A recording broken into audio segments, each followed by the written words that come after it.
Hoy vamos a hablar de un caso que ha conmocionado a la Argentina, el asesinato de Jeremías Monzón, un chico de apenas 15 años que fue ultimado a manos de otros adolescentes de entre 14 y 16 años. Pero este hecho es de los más terribles que he visto en los últimos años, no solo por la violencia con la que se ejecutó y porque los agresores fueron adolescentes, prácticamente niños, incluido una chica, sino porque los dos principales han quedado en libertad.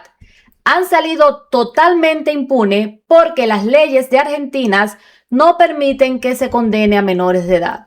Así que hoy les voy a contar cómo fue que ocurrió este caso, que parece sacado de una película de terror, para que juntos reflexionemos.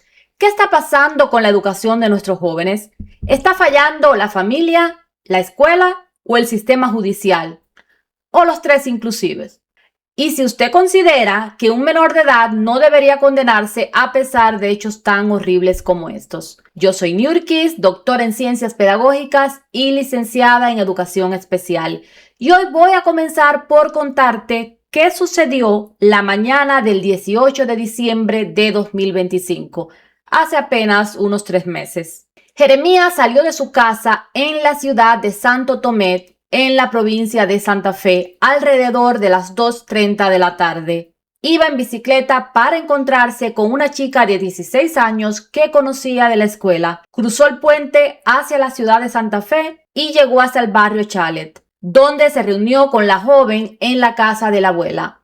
Jeremías dejó su bicicleta allí y ambos comenzaron a caminar hacia un lugar cercano. La adolescente lo guió hasta un galpón abandonado cerca del estadio del Club Colón.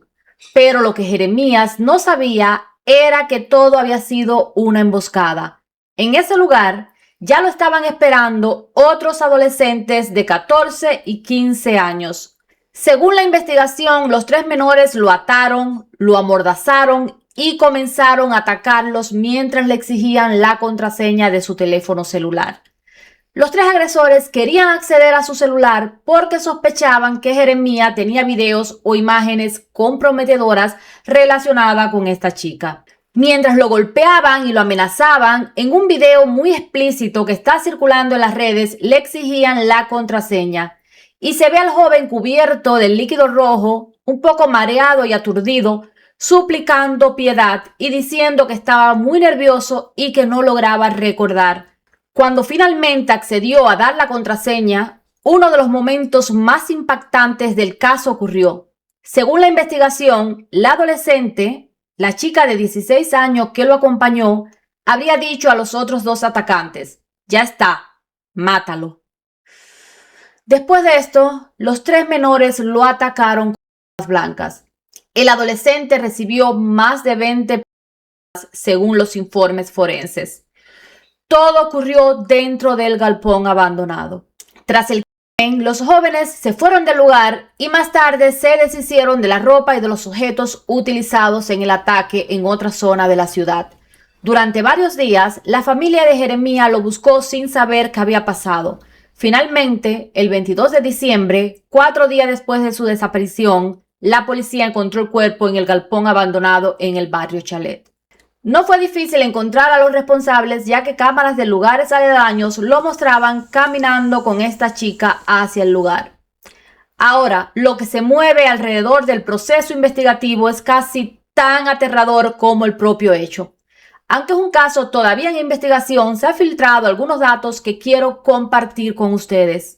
Primero, se dice que los chicos le contaron a la mamá de la chica todo lo que habían hecho y esta, en vez de denunciar, los ayudó a deshacerse de las cosas. Y aquí está el otro dato perturbador. Hasta ahora solo permanecen en prisión la madre, acusada de complicidad, y la chica, pues al tener 16 años, ya clasifica para ser juzgado bajo las leyes argentinas. Sin embargo, los otros 2 directos, uno de 14 y otro de 15 años, fueron absueltos porque son menores de edad. Y aquí hemos analizado otros casos como este en el que la ha quedado impune, como fue el caso de Costa, el adolescente de 14 años en Serbia, que terminó con sus compañeros y no pudo ser juzgado justamente por la misma razón. Por lo que estos hechos creo que deberían llevarse al debate público con mucha fuerza. En Argentina, al igual que Serbia, existe un régimen penal juvenil que establece que los menores de cierta edad no pueden ser condenados penalmente como adultos. La idea detrás de esta ley es que los menores todavía están en proceso de formación y que el sistema debe enfocarse más en la rehabilitación que en el castigo. Sin embargo, casos como este han generado una gran discusión. Muchas personas nos preguntamos, ¿es justo que delitos graves queden prácticamente sin condena? ¿Hasta qué punto un menor entiende las consecuencias de sus actos? ¿Debe cambiarse la ley? Pero más allá de la discusión legal, hay otra pregunta que aparece constantemente. ¿Qué está pasando con nuestros jóvenes? Muchos especialistas señalan que este tipo de hechos puede estar relacionado con varios factores. Falta de supervisión familiar, violencia normalizada en el entorno, problemas sociales y económicos, influencia de redes sociales y grupos violentos. Y también fallas en el sistema educativo. La escuela no solo transmite conocimiento, debería transmitir o ser un espacio donde se enseñen valores, empatía y convivencia. Sin embargo, cuando ocurren tragedias como estas, muchas personas sienten que algo en este proceso no está funcionando como debía. En las redes sociales el caso provocó una ola de comentarios. Algunas personas piden cambio en la ley para que ciertos delitos cometidos por menores puedan tener consecuencias más fuertes. Otros creen que la solución no está solo en castigar más, sino en intervenir más en educación, prevención y apoyo a la familia. El caso de Jeremías Monzón se ha convertido así en algo más que una tragedia personal o individual. Para muchos argentinos es un reflejo de un problema social mucho más profundo. Y yo me atrevería a decir que esto va mucho más allá de la Argentina, porque la violencia creciente entre adolescentes y jóvenes está afectando a la mayoría de nuestros países. Y yo voy otra vez a poner el dedo en la llaga. No es el uso, sino el abuso del internet y de las redes sociales, porque aquí vemos un patrón que se repite. Al parecer, el móvil detrás de este asesinato fue la filtración de un video o fotografías comprometedoras. Pero después de que el hecho sucediera, pasó algo desconcertante, y es que filtraron el video de la propia ejecución, donde se ve gráficamente cómo cometieron estas torturas. Video que fue grabado por los mismos chicos mientras cometían esta barbarie. Imagínense qué puede haber ya en esas cabezas. Y supuestamente, hasta ahora no se sabe quién lo filtró. Sí que los familiares de Jeremías se quejaron y pidieron que fuera eliminado por la crueldad que esto refleja, por supuesto, y el respeto al dolor de la familia. Sin embargo, en el día de hoy que estoy haciendo este video, lo pude encontrar y comprobar que sigue circulando en las redes. Y no quise terminar de verlo porque transmite una crueldad extrema, pero sí me aseguré de comprobar que todavía está ahí y que el internet continúa lleno de lo peor del ser humano. Y a eso se exponen nuestros adolescentes cada día.